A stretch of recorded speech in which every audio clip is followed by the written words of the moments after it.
olá! Estamos aqui de volta como prometido, que coisa boa. E nós, olha, o tempo passa, o tempo corre e a gente já está no último bloco desse programa ao vivo, TV Imaculada. Que coisa boa estar aqui mais uma vez com vocês nesse sábado. Muito bem, sábado que antecede, no próximo final de semana nós temos a festa da padroeira do Brasil, Nossa Senhora Aparecida. Um momento de reanimar a nossa fé, né? Porque Maria, discípula especial, mãe do Senhor, é mãe também de todos nós, que ela olhe pelo nosso Brasil, que ela olhe pelo nosso sínodo. Se eu não me engano, amanhã, né? Amanhã nós estamos começando, vai começar em Roma o sínodo dos bispos, junto ao sucessor de Pedro, né? Tempo de orações para que o Espírito possa agir, continuar agindo na igreja, né? Que coisa bonita, momento muito bonito, toda essa caminhada sinodal, né? Sinodalidade e caminhar juntos, bonito, bonito, que coisa boa. Gente, vamos voltar aqui para as perguntas que vocês nos mandam. A Natasha também deve estar muito triste, porque olha, a pergunta da Natasha, mas você não desanimou não, né, Natasha? A Natasha é do Jardim TV Morena. Olha a pergunta da Natasha. Acho que essa pergunta ela já veio aqui uma vez, talvez um pouco em outra perspectiva, mas me parece que ela já apareceu aqui. Interessante, veja só. Natasha pergunta: Padre, quando estamos em pecado, tá? E escutamos que estamos distante de Deus, significa que Ele deixa de nos amar, nos proteger e ouvir nossas aflições? Natasha, vamos com calma, porque essa interpretação, ela é arriscada. Se a gente achar que Deus ama a gente só porque a gente é bonzinho, né? Você vai pensar o quê? Você vai trazer de volta a ideia de um Deus castigador, de um Deus juiz. Mas atenção, a justiça que nós podemos ter diante de Deus não é fruto das nossas boas obras.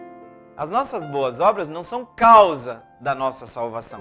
Aí você vai dizer, mas as boas obras não são importantes? São importantíssimas. Mas Deus não nos ama por bom comportamento. Quer uma frase bíblica que vai ajudar a gente a começar essa resposta que eu gostaria de dar para você? Nisso consiste o amor de Deus. Que Ele nos amou, Ele enviou seu Filho ao mundo quando ainda, atenção, Natasha, quando ainda éramos pecadores. Tá? Deus não enviou seu Filho ao mundo porque, nossa, meu filho, vai lá embaixo porque vai lá, se encarna na terra porque lá está tudo muito maravilhoso, está tudo muito bem, você vai ser muito bem recebido. Muito pelo contrário, que a gente sabe que nosso Senhor, quando veio a esse mundo, já teve perseguição desde que Ele nasceu. O pobrezinho acabou de nascer, já teve que correr para ir para o Egito. É um mundo no pecado que veio o Filho de Deus, tá? E aqui a gente tem que perceber que o amor de Deus está chamando a gente sempre. Agora eu pergunto, vamos trazer a parábola do filho pródigo, já que foi o evangelho acho que é do domingo retrasado, tá? O que falou? O pai se afastou do filho em algum momento? Não. O pai estava todo o tempo, quando o filho decidiu ir embora, pediu a herança, o pai estava todo o tempo ali. Tanto que foi que fez o filho voltar de volta? Voltar de volta, né? Boa essa, né? O que fez o filho, desculpe, o que fez o filho retornar ao pai? Não se sufocou nele, mesmo quando ele estava no pecado. Foi ele cair em si. O que foi cair em si, Natasha? Porque não se apagou dentro dele a chama. Ele lembrou do amor do pai. Lembra? Meu pai lá em casa, lá na fazenda, não trata assim nem mesmo os empregados. E agora eu estou aqui nessa situação, vou voltar para o meu pai. Vejam, a conversão, às vezes eu falo para algumas esposas que estão ali batalhando pela conversão do marido. Eu falo, olha, toma muito cuidado, não é você que converte teu marido, é a graça. Tá? Quem converte a gente é a ação da graça. Mas se a graça nos converte, veja, não aconteceu ainda a conversão. Ou seja, a graça está agindo também no coração de quem está no pecado. Porque nós somos, aspas, simultaneamente, de certa forma, convive entre nós essa grande ambiguidade, esse drama de estarmos na graça, mas a força do pecado agir ainda em nós. Justificados, mas ainda seduzidos pelo poder do mal. Mas Deus não se afasta de nós, nunca. Não se afasta de nós nunca. Sabe? Eu queria dizer para vocês assim que a mãe, o pai, ajuda muito a gente a conhecer o coração de Deus. Por exemplo, eu já acompanhei a situação de pai que nunca desistiu do filho que caiu no mundo da droga. Eu já conheci uma senhora quando eu trabalhava lá em Viema, nos meus primeiros anos de padre. Eu trabalhei em 2001 e 2002 em Viema. Nunca me esqueço que eu fui chamado na casa de uma senhora, a gente estava visitando no então bairro Triguinã. O que é o bairro Triguinã? Então, melhorou muito hoje, gente. Vamos ser francos. Uma favela. É uma situação degradante. Eu entro na casa daquela senhora, que não é casa, aquilo era um barraco, né? Acho que se essa senhora, se ela tinha 2 dentes na boca, tadinha, era muito, né? Mas, gente, essa mulher me falou tanto de Deus, mais do que os livros de teologia, porque ela, com toda a simplicidade dela, os ministros me avisaram, eu estava visitando as casas ali perto, elas falaram: padre, tem uma senhora que quer falar com o senhor. Tá bom, vamos lá, vamos. Eu tinha 2 casas ainda, depois fomos lá. E ela falou assim: gente, padre, eu falei: que a senhora quer falar comigo? Ela falou: padre, sim, eu gostaria de falar com o senhor, que eu recebi um conselho da comunidade, mas eu queria ouvir o senhor. Minha filha começou a aparecer em casa com umas roupas novas, começou a trazer comida para dentro de casa e a nossa situação é muito difícil. Mas eu comecei a perguntar: filha, como é que você está comprando essas roupas? Como é que você está trazendo comida para dentro de casa? Padre, ela sempre me deu uma resposta evasiva, assim. Eu não consegui acreditar muito nela, não, porque ela não tinha um horário fixo de trabalho. No final das contas, eu descobri que ela estava se prostituindo, que a minha filha estava se prostituindo. Qual foi o conselho que eu recebi da comunidade? Olha, alguns da comunidade me disseram para expulsá-la de casa. Aí, gente, eu fiquei assim, porque eu via toda a fé daquela mulher, terço, os quadros de santos na parede, né? E eu via toda a simplicidade e a bondade do coração dela. Eu perguntei: se fizesse eu essa pergunta para a senhora, o que a senhora responderia? O que o seu coração de mãe disse? Falou: padre, essa filha está fazendo algo que me feriu profundamente, mas ela não deixou de ser minha filha. Ela não deixou de ser minha filha. Então, meu amor de mãe diz que eu não tenho que abandoná-la, porque como é que eu vou conseguir trazê-la de volta? Não é com a minha raiva, não é com o meu ódio, é com o meu amor. Eu acredito que só o amor pode trazer essa minha filha de volta. Gente, eu já estava em lágrimas já. Falou de Deus como nenhum livro de teologia. Entenderam? O amor de Deus não desiste. Não desiste do drogado, não desiste daquela pessoa que a gente considera assim pecador. Gente, o ladrão lá da cruz, último momento da vida, é aquele que começou a trabalhar, né? 5 da tarde, foi para a vinha. Ah, mas recebeu o mesmo que o outro. Veja o amor de Deus. Gente, eu sou partidário do pensamento de alguns teólogos que dizem o seguinte, que o amor de Deus vai até o inferno. Só que ali é experimentado como amor frustrado, amor não correspondido.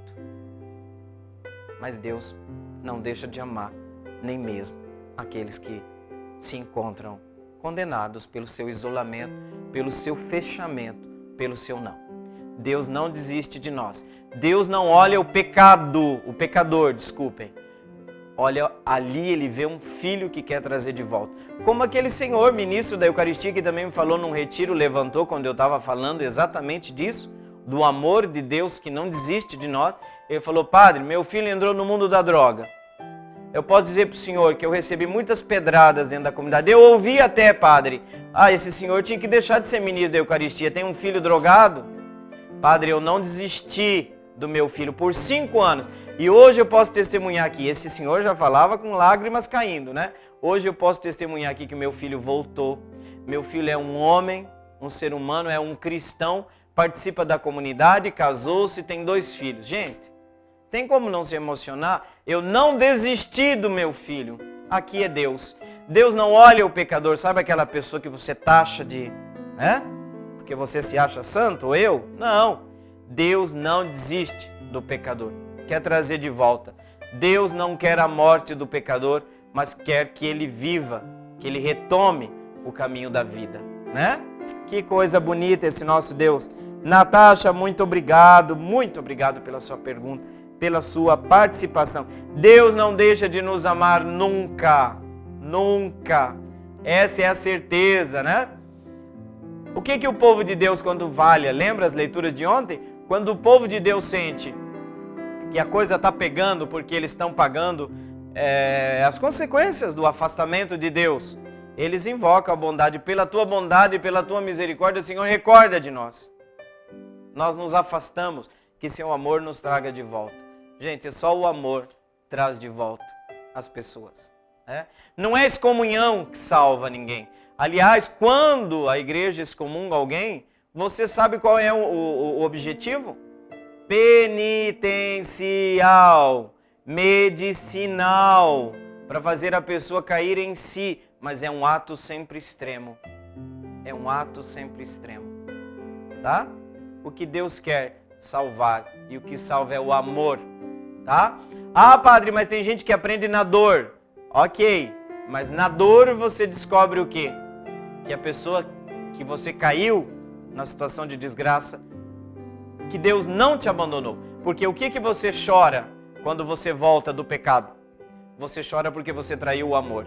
E como dói trair o amor, né, gente? Como dói trair alguém que ama a gente? Não é? É o arrependimento. Dói porque eu traí o amor, alguém que me ama. Né? E Deus ama, Deus ama. Carlos, agora vamos passar para o Carlos. Carlos, pergunta do Carlos lá do Vilas Boas. O que pergunta o Carlos? A igreja tem como missão ajudar na preservação do meio ambiente? Olha, a igreja está presente no mundo. Lembra que no primeiro bloco, Carlos, a gente comentou que quando o evangelho chega nas culturas, não é para suprimir dessas culturas aqueles sinais de Deus. E o que está como sinal de Deus nas culturas? A harmonia do ser humano com o criado, né? O que vocês acham? Se nós temos que salvar a vida, tá? A vida tem que ser compreendida como de uma maneira integral. O que a gente pode entender? A gente não salva só a alma, a gente salva seres humanos que têm uma alma. Mas a gente sabe que a ressurreição final é a reconstituição do ser humano todo, corpo e alma. Então a nossa dimensão relacional faz parte da nossa salvação. Uma pessoa que destrói o meio ambiente, que faz mal para os animais, é uma pessoa desencontrada dentro de si mesma. Quem não preserva o ambiente, destrói o ambiente. A destruição do ambiente é destruição da nossa casa comum. É sinal do desequilíbrio do pecado. Então, é também missão da igreja, ao buscar salvar o homem de todos os seus pecados, de todos os seus desequilíbrios. E isso significa salvar o homem também na preservação do ambiente. Vejam que não é o objetivo principal, mas é consequência do objetivo principal, porque Deus quer salvar a pessoa humana na sua dimensão integral, corporeidade, a sua alma, o seu ser total, na sua realidade íntegra, unidual. Então veja, desde o Gênesis, Deus entregou ao homem o dever. Vai lá, capítulo 2 do Gênesis, versículo 15. Deus pediu ao homem que cuidasse do jardim, guardião do jardim. No Gênesis, Deus entregou à humanidade o dever de cuidar da criação. Então isso tudo tem a ver, né, com a nossa fé. Até porque, Carlos, estuda um pouco a Laudato Si, que é um documento muito importante, que a gente vai ter que entender o conceito de ecologia integral. Enquanto os católicos não entenderem o que a igreja está dizendo como ecologia integral, que a terminologia pode ser nova, mas o conceito é muito antigo, nós vamos perceber que nós vivemos um ecossistema e a ecologia é um tema, Papa Bento XVI diz, que a gente não pode, o cuidado, a preservação do ambiente é algo que a gente não pode nos furtar hoje, porque a destruição do mundo é a destruição de todos nós, tá? A destruição do mundo, do meio ambiente, inclui a destruição de todos nós. E nesse sentido nós temos sim que nos preocupar com a preservação e entender que ecologia tem a ver também com o homem, inclui também o homem. Não é só planta e árvore e bicho, mas inclui o ser humano. Os ecossistemas ameaçados da Amazônia mostram isso. Quem paga o preço mais caro são os povos originários. E muito bem, nós estamos caminhando para o final do nosso programa Resposta. Gente, obrigado. Minha gratidão pela sua presença, pela sua pergunta, tá? E nós vamos invocar a bênção de Deus por intercessão da Virgem, da Mãe do Senhor, a Imaculada. Que essa bênção de Deus desça sobre você, sobre a sua vida, sobre a sua família, em nome do Pai, do Filho e do Espírito Santo. Programa Respostas fica por aqui, até o próximo sábado.